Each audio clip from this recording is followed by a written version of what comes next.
This presentation is merely a brief overview of the topics covered in the chapter and should not be considered a substitute for reading the chapter. This chapter covers establishing an emergency reserve, managing your debt, setting financial goals, funding retirement and college accounts, and understanding tax issues. Establishing an emergency reserve account is an important step in financial planning and will help make sure that you reach your goals. An emergency reserve account should have 3 to 6 months of living expenses and be kept in a liquid account like a high-yield money market fund, which will be covered in a later chapter. Failing to have an emergency reserve account or keeping that emergency money in an investment that is illiquid can cause you to have to sell an asset for far less than it is worth just so that you can get access to needed cash. Many people have credit card debt. Credit cards charge high interest, sometimes over 20%. Paying off that debt should be considered a wise investment, as you can save yourself the high interest charges. Whatever the interest rate is, that is the return on your investment. It's very difficult to get a return on investment as high as credit card interest charges. Plus, paying off credit card debt is a low-risk, high-reward investment strategy. Another source of debt for most people is their home mortgage. Paying off your home mortgage more quickly can be considered an investment, but as the author points out in the text, there are many factors you need to consider before deciding to do so. What is it that you have as your financial goal? Some people have only a single goal for investing, which is planning for a comfortable retirement. Others may have multiple goals, like our author, who not only wanted to invest for retirement, but also to invest so that he could quit his job and go out on his own entrepreneurial path. No matter your goals, you must be sure to save and invest enough to reach them. This means establishing a surplus so that you have excess cash to invest. One way to do that is to make more money, perhaps by taking a second job. Another way is to cut spending. Once you have a sufficient surplus to invest, you must choose investments that are right for you and for your goals. If you like lower risk, lower reward types of investments, you will need to save and invest a large amount of money in order to reach your goals. If you are willing to take more risk, you may be able to reach your goals with a smaller surplus to invest, but you are also taking risk, so you can't be certain that everything will go as you've planned. Whatever investments you choose, make sure that you're comfortable with them.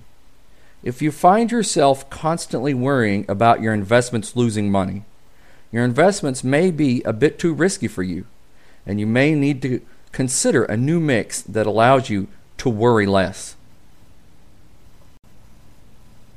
Many people put off creating retirement accounts and instead invest in ordinary investment accounts. The problem with that strategy is that nearly all retirement accounts offer some sort of tax benefit, while ordinary investment accounts do not. Nearly everyone who invests should consider fully funding retirement accounts before investing in ordinary investment accounts for many reasons, including tax benefits. There are a number of retirement account options, but most individuals have either a 401k or 403b retirement option at work, and the ability to fund either a traditional IRA or a Roth IRA on an individual basis.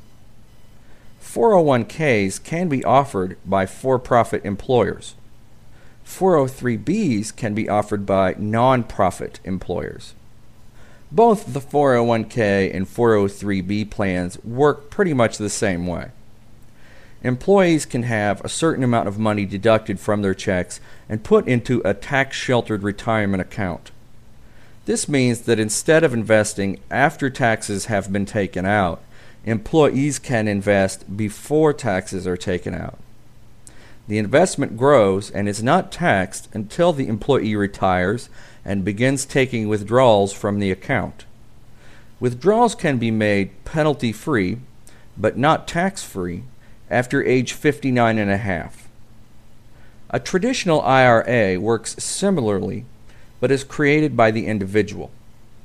Individuals fund traditional IRAs with pre-tax money, and it grows tax-free. No taxes are applied until retirement withdrawals begin after age 59 and a half. A Roth IRA takes the tax hit now, so the money invested is after tax, but it will never be taxed again, including when you begin taking withdrawals. Many well-intentioned parents want to save for their child's future education expenses, but go about it the wrong way. As the author points out, the more money you accumulate outside of tax-sheltered retirement accounts, the less assistance you are likely to qualify for from federal and state financial aid sources. In most cases, the money you have saved for retirement is not considered an asset when calculating eligibility for financial aid. So most people are probably better off fully funding their retirement accounts than splitting their investments between retirement accounts and college savings accounts. That is the end of this presentation. I hope you enjoy reading the chapter.